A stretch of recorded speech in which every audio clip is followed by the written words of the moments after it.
मलिक साहब बताइए, योगी आदित्यनाथ नमूना नमूना क्यों कर रहे हैं सदन के अंदर? क्या मामले को डाइवर्ट करने की कोशिश है या फिर कोई और फॉर्मूला लेकर आए हैं? भाई देखिए हिमांशु जी, कई सारी चीजें ऐसी होती हैं जो मैं आपको नहीं कह सकता, तो मैं राशिद जी को संबोधित करते हुए कह दूं, लेकिन आप सुन लेंगे तो समझ जाएंगे। तो जी बताइए। बाबा जो दिल्ली को नहीं कह सकते क्योंकि दिल्ली दूर है, तो इसलिए वो लखनऊ में सुनाने की कोशिश कर रहे हैं, लेकिन गूंज तो दिल्ली तक जा रही है। सर विदित है कि दिल्ली में जिस प्रकार के हालात चल रहे हैं और लखनऊ और दिल्ली का जो नाता है, कई लोगों को समझ में 2024 में आया है, कई लोगों को अब समझ में आ रहा है। हम तो पिछले 5 साल से बोल रहे हैं कि दिल्ली और लखनऊ में तलखी है, और वो तलखी अब खुल के आ गई है मैदान में।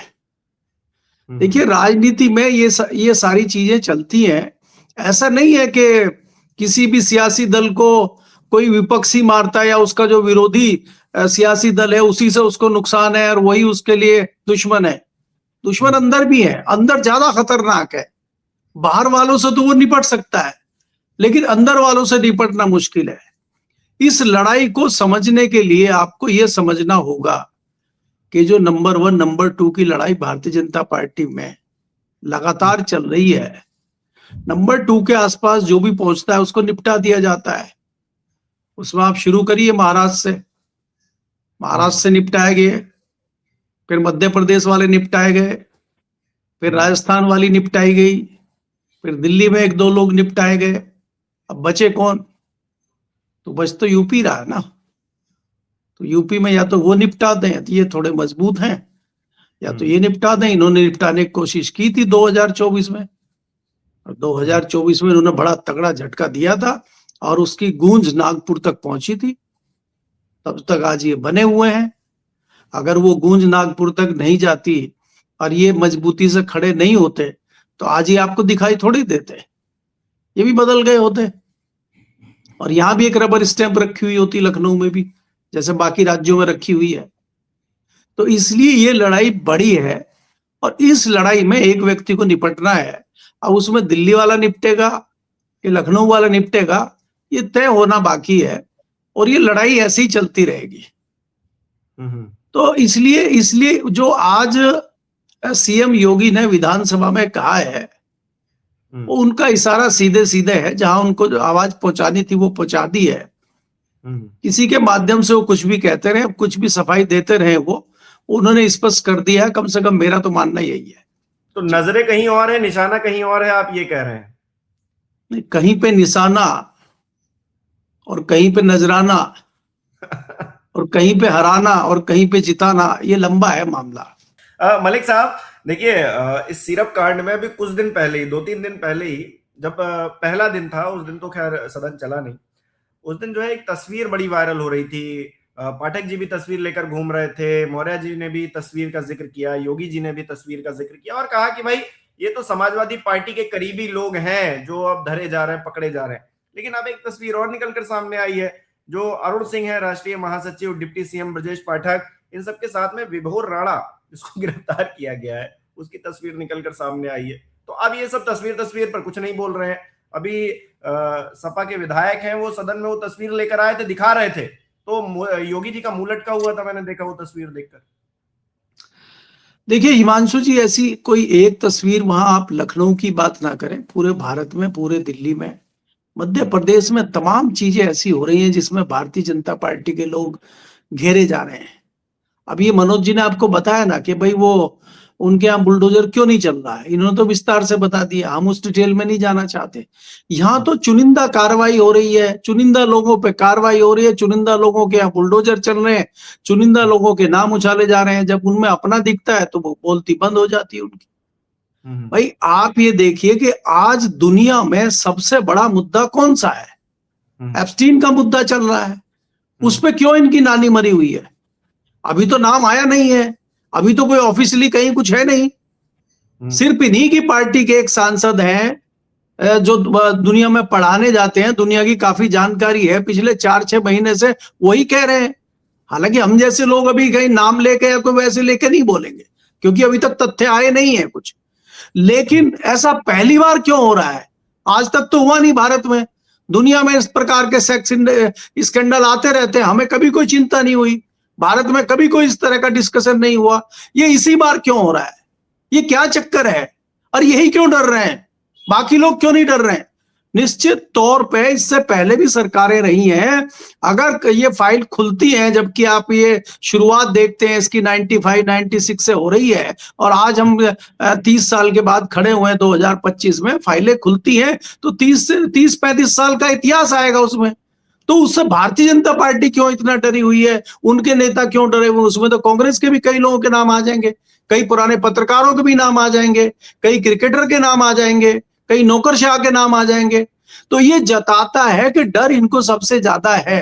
ये जब तक इनको दूसरों पे वार करने का मौका मिलता है खूब करते हैं, जब इनका नाम आता है कहीं, इनके किसी उसका नाम आता है, तब इनकी नानी मर जाती है, तब ये चुप्पी कर लेते हैं। आपने देखा नहीं, मध्य प्रदेश में कई सारे इस तरह के कांड हुए कि वहां इनके नेताओं के नाम आए और इनके यहाँ कोई डिस्कशन हुआ हो, कहीं किसी का नाम हुआ, कहीं किसी की फोटो विधानसभा में दिखाई हो, वो बताइए। और मैं तो ये कह रहा हूं कि उनको तो छोड़िए, आप भारतीय जनता पार्टी को नाम नहीं आ रहा, विपक्ष ही कहां फोटो दिखा रहा है? विपक्ष भी तो दिखाए ना फोटो लाके कहीं। विपक्ष कहां दिखा पा रहा है? विपक्ष के तमाम नेताओं को आप देखिए, वो भी परेशान है, क्योंकि उनके भी चेहरों पे दाग हैं, उनके भी काले कारनामे हैं, वो अपने को बचाने में लगे हुए हैं। आज तो बहुत बड़ा सवाल विपक्ष में भी उठ रहा है। वो वाली तस्वीर आज दिखाई विधानसभा के अंदर, अतुल प्रधान जब बोल रहे थे तो उन्होंने दिखाई वो तस्वीर। देखिए हिमांशु जी, अतुल प्रधान जैसे चुनिंदा लोग हैं, दिल्ली में भी हैं भाई, संजय सिंह दिखा रहे हैं आम आदमी पार्टी के। मैं सबकी बात नहीं कर रहा हूं, विपक्ष का मतलब ये नहीं कि एक तरफा आप बोल दीजिए सबको। मैं मुख्य तौर पे बात कर रहा हूं, जो विपक्ष में बैठे हुए हैं वो भी अग्रेसिव होके इस तरह से सड़कों पे नहीं आ रहे हैं, सदन में नहीं आ रहे हैं। मैं उन पे उंगली उठा रहा हूं, क्योंकि कहीं ना कहीं उनकी भी नस दबी हुई है। अकेले अतुल प्रधान क्या कर लेंगे? अकेले संजय सिंह क्या कर लेंगे दिल्ली में? ऐसे बहुत सारे लोग हैं, कुछ चुनिंदा लोगों से इतना लंबा चौड़ा हिसाब है इनका, इनको करने के लिए बड़ी मात्रा में, बड़ी तादाद में लोगों को आना पड़ेगा। तो इसलिए क्या है कि ये तो जो मीठा मीठा है वो भाजपा गप गप कर रही है, जो कड़वा है उसको थू थू कर दे रही है। जहां इनके लोग फंसते हैं वहां चुप हो जाते हैं, जहां कोई विरोधी आ जाए तो। अगर ये जो सिपाही पकड़ा गया है, जिसका घर दिखाया अभी मनोज जी ने, अगर ये किसी और जाति का होता तो, अगर कोई दलित होता, कोई जाट होता, कोई यादव होता, कोई कुर्मी होता, तो ये बचता क्या? तो ये बचे हुए हैं क्योंकि एक विशेष जाति से आते हैं। उसने तो अगर झोपड़ी भी बनाई होती तो वो भी उखाड़ फेंकते। ये तो नहीं, वो बुलडोजर का तेल फुल था, डीजल का भी, डीजल खत्म हो गया बुलडोजर में, क्योंकि वो पीछे से डीजल आ ही नहीं रहा है, यूपी में सप्लाई बंद है शायद उसकी। तो ये बहुत सारी चीजें हैं, बहुत सारी चीजें हैं, लेकिन हम ये खाली आप बुलडोजर पे फोकस मत करिए। आज उत्तर प्रदेश की जो हालत है, अभी देखिए करीब 1 साल का लगभग मैं मानता हूं चुनाव का है। आज आप दिसंबर के अंतिम समय में चल रहे हैं और 27 में, जनवरी फरवरी में चुनाव हो जाएगा, तो मोटा मोटी 1 साल बचा हुआ है। इस तरह की बहुत सारी चीजें आपको दिखाई देंगी। और मैं आपको ये निश्चित तौर पे कह रहा हूं कि ये जो आपदा चल रही है भारतीय जनता पार्टी में, जो दिल्ली और लखनऊ की आपदा चल रही है, इसमें समाजवादी पार्टी कैसे फायदा उठाए, कैसे उसको फायदा हो, ये तो समाजवादी पार्टी को तय करना पड़ेगा। क्योंकि लोकसभा के चुनाव में भी जो आपदा चल रही थी, बहुत कम लोगों को समझ में आ रही थी, हमें लगातार आ रही थी। और मैंने आपके चैनल पे भी, बाकी चैनलों पे भी ये कहा था कि भारतीय जनता पार्टी 20 सीटों से ज्यादा नहीं ला पाएगी। जब हम भी डर गए, लोग कह रहे 60 आएगी, तुम 20 पे अटके हो यार, अंतर बहुत ज्यादा दिखा रहे, तो हम 30 पे चले गए थे कि भाई 30 से ज्यादा हम नहीं देंगे, आप मेरा रिकॉर्ड निकलवा लीजिए, आपके चैनल पे भी मिल जाएगा। तो वही स्थिति आज उत्तर प्रदेश में है। उस स्थिति का कैसे फायदा विपक्षी दल उत्तर प्रदेश में उठाता है, ये देखना होगा। भारतीय जनता पार्टी की ये आपदा है, इसमें एक न एक शहीद नेता होगा उत्तर प्रदेश में भारतीय जनता पार्टी का। अब वो दिल्ली जीतेगी, यूपी जीतेगी, क्या बदलाव होंगे, क्या करेंगे, अभी तो ये शुरुआत है।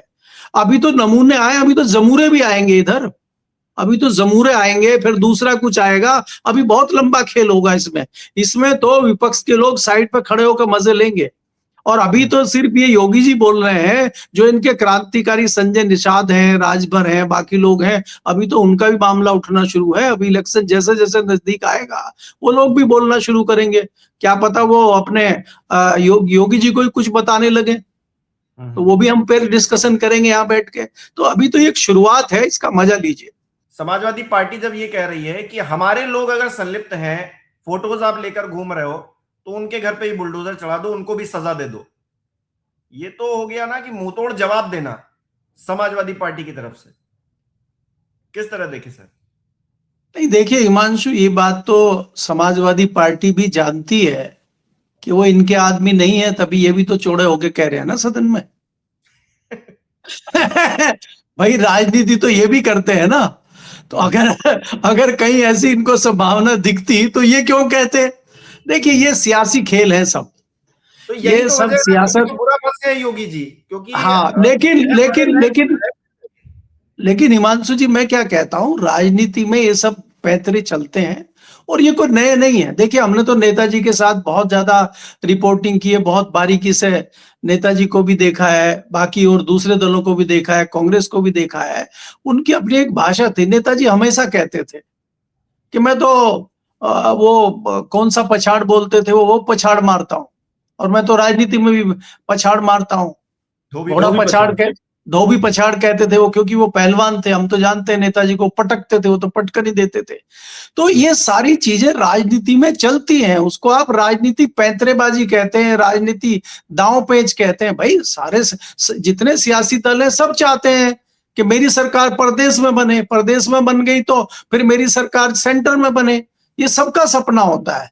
लेकिन उसका एक दायरा होता है। हम भी समझते हैं कि कहां तक आप राजनीति करते हैं, कहां तक आप जनता को मूर्ख बनाते हैं, किस लेवल तक आप बनाते हैं। वो जो तमाम जो क्षितिज बने हुए थे, तमाम जो पैमाने थे, वो भारतीय जनता पार्टी ने तोड़ दिए हैं। इसमें अभी तक का जो रिकॉर्ड था, अभी तक का जो सारा मामला था, वो कांग्रेस के पास था, और कांग्रेस इमरजेंसी तक चली गई थी, और इमरजेंसी में वो भुगतना पड़ा था कांग्रेस को। लेकिन उस सारे पैमाने को, उस सारे रिकॉर्ड को आज भारतीय जनता पार्टी ने तोड़ दिया है, और भारतीय जनता पार्टी उससे बहुत आगे निकल गई है। इसलिए जो दूसरे सियासी दल हैं वो उनका मुकाबला नहीं कर पा रहे हैं। ये आप तस्वीर दिखाइए, चाहे बड़े पोस्टर दिखा दीजिए, कल आपका विधानसभा में आके कुछ नहीं होने वाला है। भाई दिल्ली में देखिए, मैं दिल्ली में रहता हूं, और पिछले 10 साल से, लगभग 10 साल से हम लोग पीड़ा झेलते हैं। ये 2 साल, आज आप सोचिए कि पैमाना दिखाने के लिए 400-500 पे आज AQI है, और जबकि अगर आप अनऑफिशियल या दूसरी एजेंसियों, विदेशी एजेंसियों से हम नापते हैं तो कई जगह 900 के पार है। इसमें व्यक्ति का जिंदा रहना दूभर है।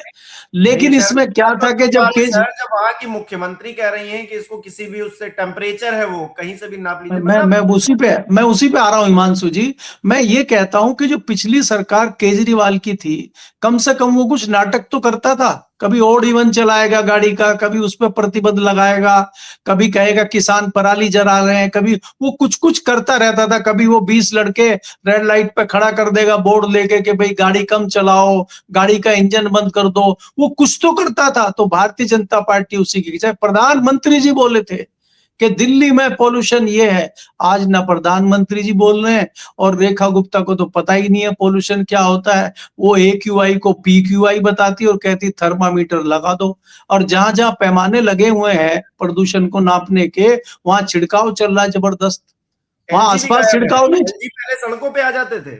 जी मैं वही कह रहा हूं आपको। अरे भाई ये तो पानी नहीं आया तो वो घड़ा लेके आ जाते थे। गैस सिलेंडर के रेट बढ़ गए, गैस सिलेंडर लेके प्याज की मालाएं पहन के उतर आते थे ये लोग। तो अब कोई आता रहे। देखिए अब पिछला लगभग 1 साल होने वाला है दिल्ली की सरकार बने हुए। दिल्ली में एक सड़क नहीं बनी है, दिल्ली में आपका कोई पोल्यूशन पे कोई कुछ नहीं किया है। ये कुछ नहीं कर रहे हैं। जनता भौंकती रहे, जनता कुछ कहती रहे, इनको कोई फर्क पड़ने वाला नहीं है। यहाँ किसी के इस्तीफे होते नहीं है। आपने रेल मंत्रालय में नहीं देखा, रेल मंत्री जी का नाम रील मंत्री हो गया है। इतनी घटनाएं हो गई हैं पिछले 10 साल में, किसी एक व्यक्ति ने यहाँ इस्तीफा दिया हो तो बताइए। यही कांग्रेस की सरकार थी। 2012 वहां पे इलाहाबाद में एक घटना हुई थी, पवन बंसल का इस्तीफा हो गया था। यही घटना हुई थी 2008 में, जैसी दिल्ली की दुर्घटना, दिल्ली में जो बम विस्फोट हुआ है, जो आतंकवादी हमला जिसको हम कहते हैं, आज तक कोई एक रिपोर्ट आई है? यही हमारे माननीय प्रधानमंत्री जी उस टाइम मुख्यमंत्री थे, मुंबई पहुंच गए थे, मीडिया के सामने वहां नाच गाना शुरू कर दिया था इन्होंने। आज किसी एक नेता विपक्ष वाले की भी हिम्मत नहीं पड़ रही है, क्योंकि उसी को देशद्रोही घोषित कर देंगे ये, तो इसलिए कोई जवाब नहीं है। तो इनसे बड़ा नाटककार पैदा नहीं हो सकता राजनीति में, इसलिए ये परसेप्शन अपना बना देते हैं। और ये तो ये कह रहे हैं कि हमें तो कुछ करे ना करे जनता वोट दे रही है, हमें चाहिए ही नहीं आपका। चाहे यादव नाराज हो, चाहे मुसलमान नाराज हो, चाहे जाट नाराज हो, चाहे किसान नाराज हो, चाहे व्यापारी, कोई नाराज हो इनसे, ये किसी की चिंता नहीं कर रहे हैं। कह रहे हमें तो जय श्री राम वोट दे रहे हैं। भाई जय श्री राम वोट दे रहे हैं ना, ये तो महात्मा गांधी को हटा के जय श्री राम ले आए, तो इनको तो श्री राम वोट दे रहे हैं। बस ये गड़बड़ इनके साथ हो गई कि अयोध्या में जहां श्री राम बैठे थे वहीं इनको वोट नहीं मिली, दिए के नीचे अंधेरा इनके साथ हो गया है। और तो ये सारी चीजें मुझे कम से कम बेईमानी लगी। संसद में जब भी बोलते हैं तो बगल में बैठाते हैं और बार बार दिखाते हैं सत्ताधारियों को, देखिए कि आपको जय श्री राम जो है आप करते रहते हैं। ये तो जख्मों पे, ये तो अखिलेश यादव बहुत गलत कर रहे हैं, तो जख्मों पे नमक छिड़कने जैसा है। इन्होंने बिना वो पहली बार सांसद बने हैं, उनको इतने आगे सीट नहीं मिलनी चाहिए, लेकिन अखिलेश यादव ने ये जानबूझ के उनको आगे रखा है, सीट दिलाई है, ताकि जख्मों पे नमक छिड़का जा सके। ये सियासत है। इसमें हम अखिलेश जी को ठीक नहीं मानते हैं कि भाई आप किसी के नखमों पे नमक छिड़के और आप किसी को चिढ़ाने का काम करें। जी।